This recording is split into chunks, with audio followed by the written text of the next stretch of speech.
Okay, today I'll show you how to produce your iron 2 chloride. Remember, iron 2 chloride is unstable because it is readily oxidized to iron 3 by atmospheric oxygen. So you need to make it immediately you want to use it. It shouldn't be stored for a long time because of the oxidation to iron 3. So if you are required to make iron 2 chloride, you should make it just before use, not for a long time, because of the easy oxidation. Then after the production, we will show you the analysis to confirm that this is iron 2 chloride. And don't watch the video that follows at the end of this video. There is a video link that follows at the end of this video which will teach you how to test for iron 2 ion. The 3 ways to do that: using your hexocyanoferrate 3, using your aqueous ammonia and the aqueous soda hydroxide. Here I will produce the iron 2 chloride, then go ahead and test for chloride ion there. Then you watch the other video to complete it. God bless you. So first, in production of iron 2 chloride, we just need HCl, dilute HCl. Then we need source of iron here. That's your iron filling. The iron filings, that's the powdered iron.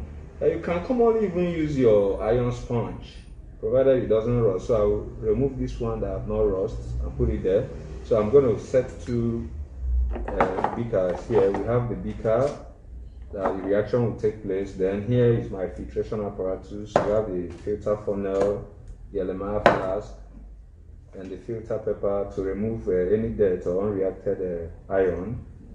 You have your apparatus for heating for concentration. You heat to concentrate, then you allow to crystallize, because iron 2 chloride actually is a hydrate. But if you don't have the source to crystallize, you can heat to little dryness, but heating to dryness will make it oxidize easily. Then here is the lead nitrate. I'm going to make this is a silver nitrate solution. I'm going to make the silver nitrate solution together with this aqueous ammonia. 2 of them will compound the presence of chloride and iron. Remember, the HCl is source of our chlorine. So let's set off. Here we put, okay, try washing.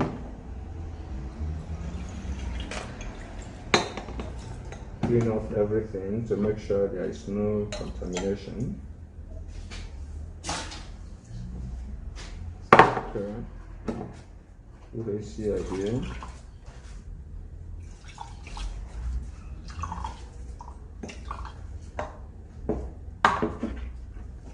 So this is my iron filing.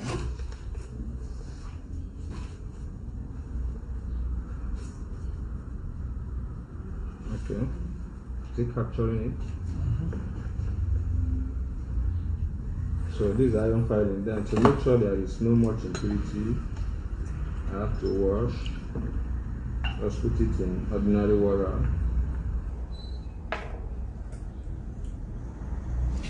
So wash off any dirt impurity. You are expected to filter here, but there is no time because you can still see iron filing. I won't pour them. I won't waste it at all. I'll still filter to recover. So this is my washed iron filing. Next, I put it here. You can see effervescent has started. The solution is already greenish because iron 2 chloride is green. Iron 2 chloride has started forming. Or rather, I'll pour it back here.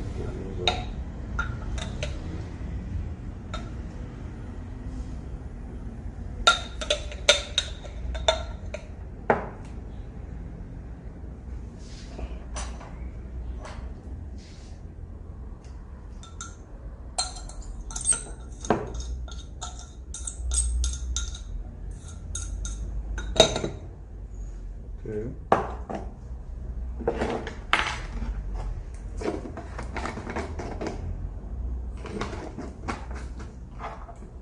Then remember, these are conch HCl.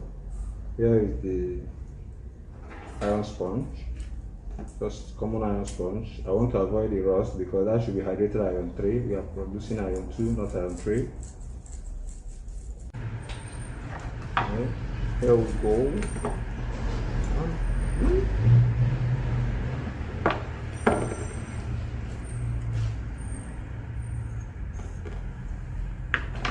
See that? It's already turning green. That's your common iron sponge. So this is the common one you can do. You don't have money to buy the iron filing.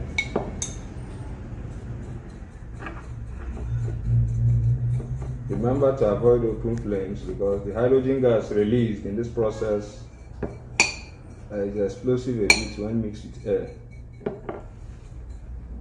Though there is a less chance that such will occur, but don't just take the risk. Stay away from open flame.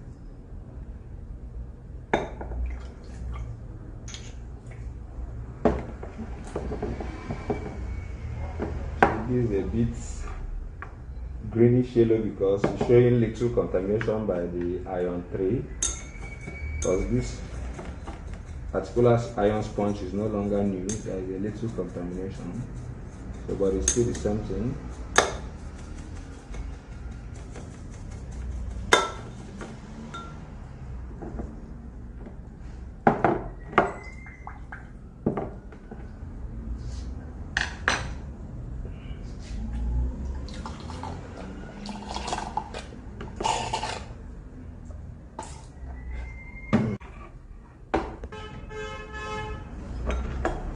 Okay, this is what we got after mixing the two and left for some hours. See, if you look here closely, you can see the solid iron 2 crystal, iron 2 chloride forming. So let's filter. I want to set up 2 filtration processes to facilitate the whole thing.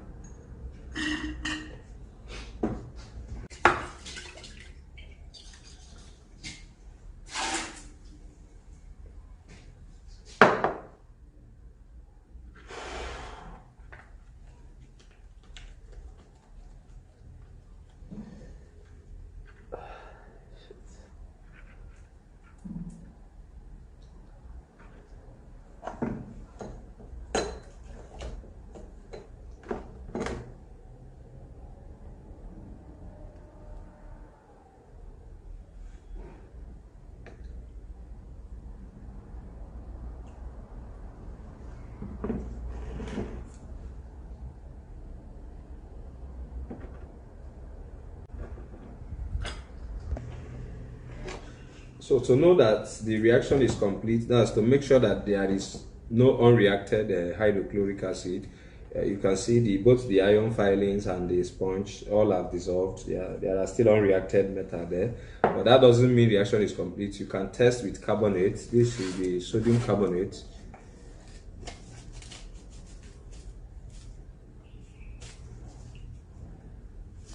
Allow it to drop as this filter is going on. If there is no effervescence, it shows that the reaction is complete. I think the camera is there. Okay, let's drop again. There is no effervescence at all. It shows that the HCl is gone. But if you drop ordinary HCl, you will see effervescence.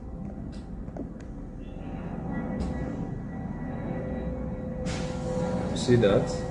So if the reaction is not complete, if the whole HCl here is not used up, you will see such reaction there. So it shows that the whole HCl has been used up. So what we have here is pure iron 2 chloride, then unreacted iron. That's what I'm removing by filtration. So if you look here, you see the residue of the unreacted iron.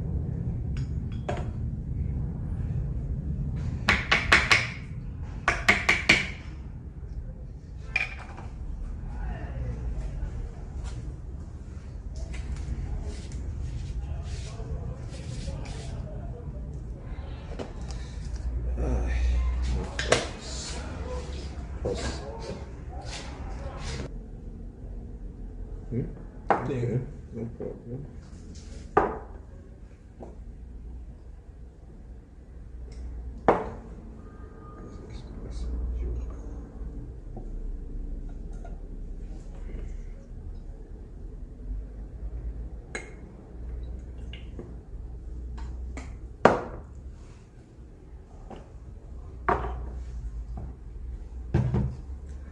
So we are done. Next is to heat to concentrate, or eventually heats more to dryness because I don't have an ice block here. Or maybe I'll try getting one before I finish up the heating. Okay. If you pause, let me get light.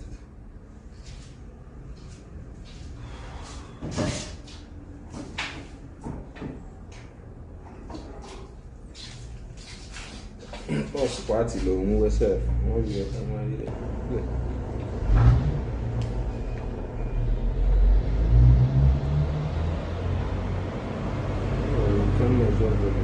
So we need to transfer to a beaker that will enable us to measure volume. So we want to heat because this is not calibrated.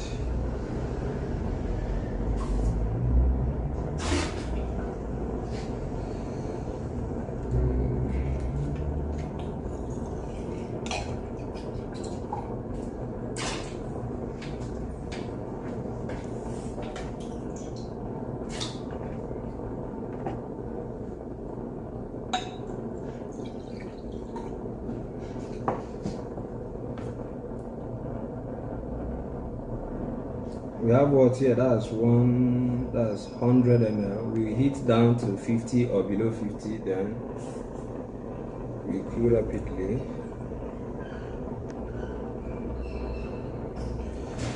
Okay. You can pause. Okay, you see, it's getting down. This is now, we move from 100 to 50. By now, it's supposed to be concentrated, but heating this is not ideal. As you can see, there is slight oxidation. It is a bit getting little yellowish, so it's best, the ideal thing here is to just put it in a refrigerator and allow it to cool. Precipitates will form natural even without heating, because remember that oxidation should be faster at a higher temperature. So if you have fridge, you cool it, and this shows that we now have a concentrated solution.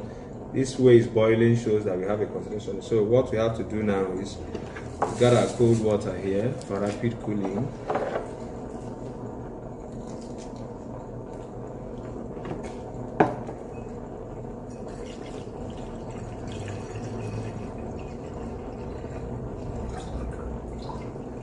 Okay, this might be too much. Okay, then please turn over before, don't just put this hot beaker direct to cold water, otherwise it will crack due to uneven expansion.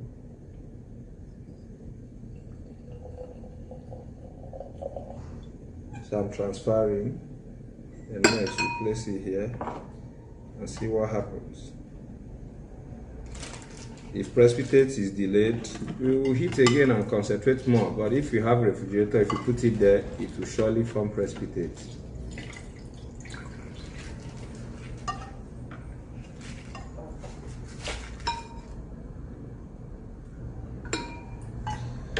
Can pause. Okay, at least here, you see the iron 2 chloride has started forming. See, this is pure iron 2 chloride, so let me scrape it out. At least we use that one for analysis, is enough.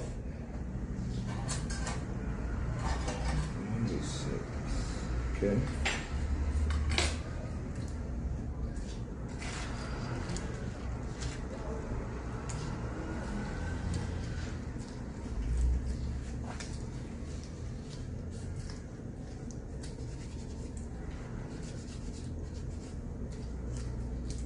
Clean well to avoid contamination.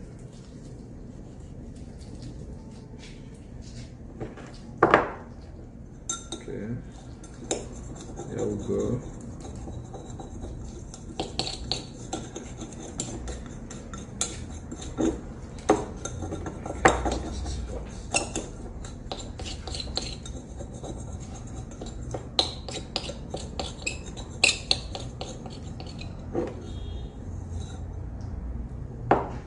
Is it clear there?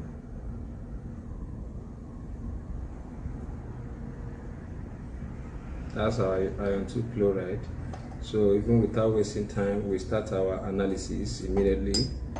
We dissolve in water and divide into portions. because that's the way the question will likely be. You dissolve the specimen in water and divide into the portions they will ask you to divide. This is already dry, very dry crystal, even though we are bringing it out now. See that? This is freshly prepared iron 2 chloride, fresh. If you leave it for a long time, it will turn yellow. As you can see here, the upper part has started turning yellow and reddish brown also here. If you take a look at that beaker,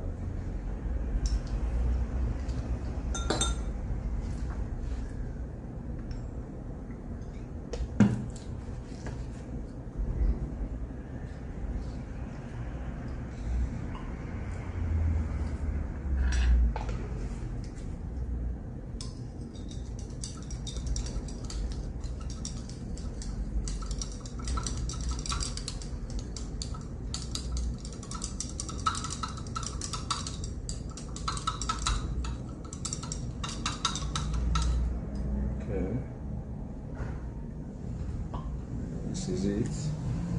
But the one you may have in your school may be slightly yellow because it might have been oxidized, but that's not the problem.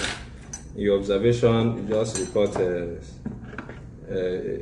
pale yellow solution or slightly yellow or yellowish green solution formed.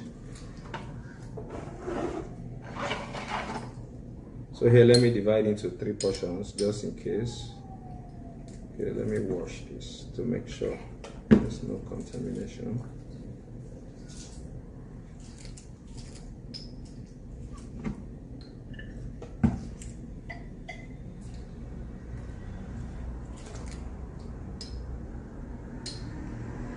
That's the first portion.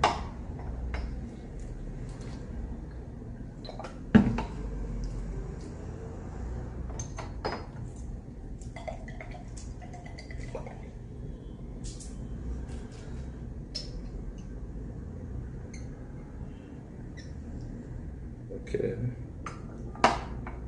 so maybe take this first. You will be required to add remember our silver nitrate. We have made the solution here. Required to add silver nitrate. There should be white powdery precipitate, as you can see, and that indicates that chloride ion is likely present. Anything you add silver nitrate to it and it forms white powdery precipitate, you now report chloride ion likely present. Then after that, you follow it up by addition of excess aqueous ammonia. If the precipitate dissolves, it confirms that there is chloride ion. So this precipitate will dissolve on adding excess of this aqueous ammonia. Oh, there is a contaminant. Okay. That's very great. This is because of the fact that there is an iron 2 chloride, and that's the aqueous ammonia reacted with the iron 2 to give us the dirty green gelatinous precipitate, which will persist in excess, and that white precipitate is gone. So this place, there is no way, they can't separate the two. There is nothing you can do here because it will keep interfering. The ion there will react with the aqueous ammonia.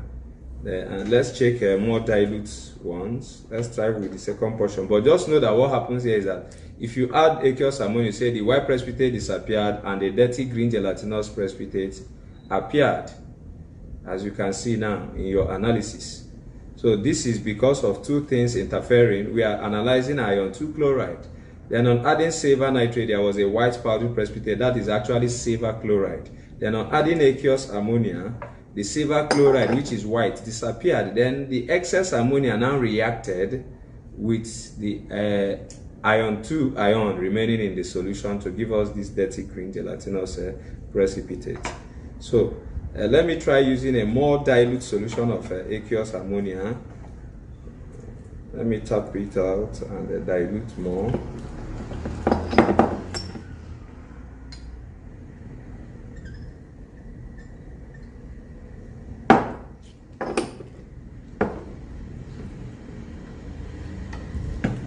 Then a more dilute solution of iron 2 chloride.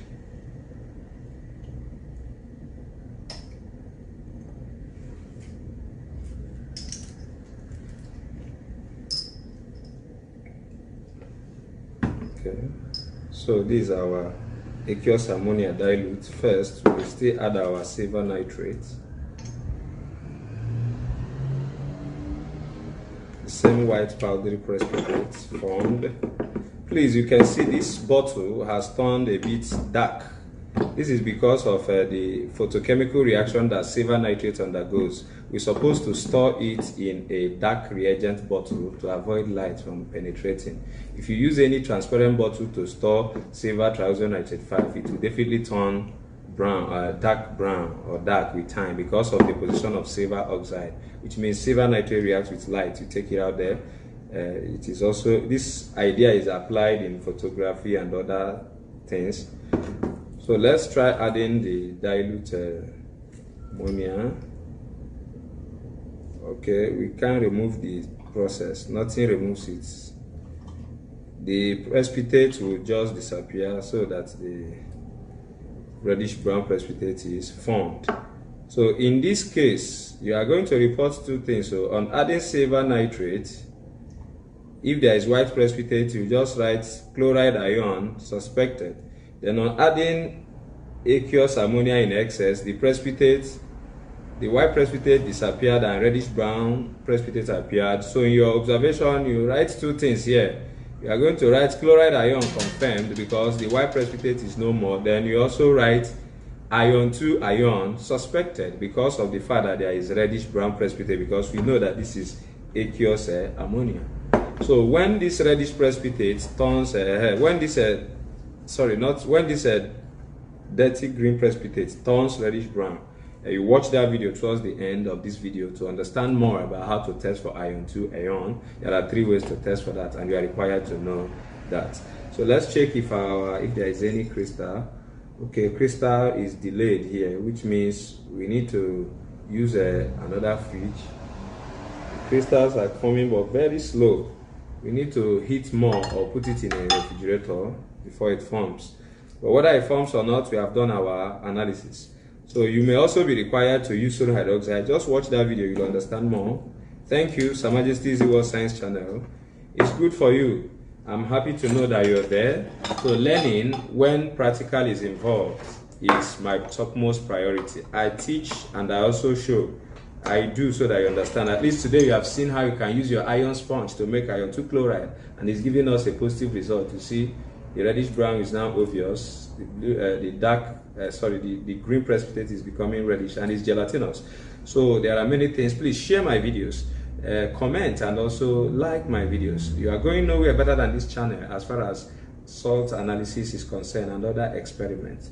God bless you. Bye for now.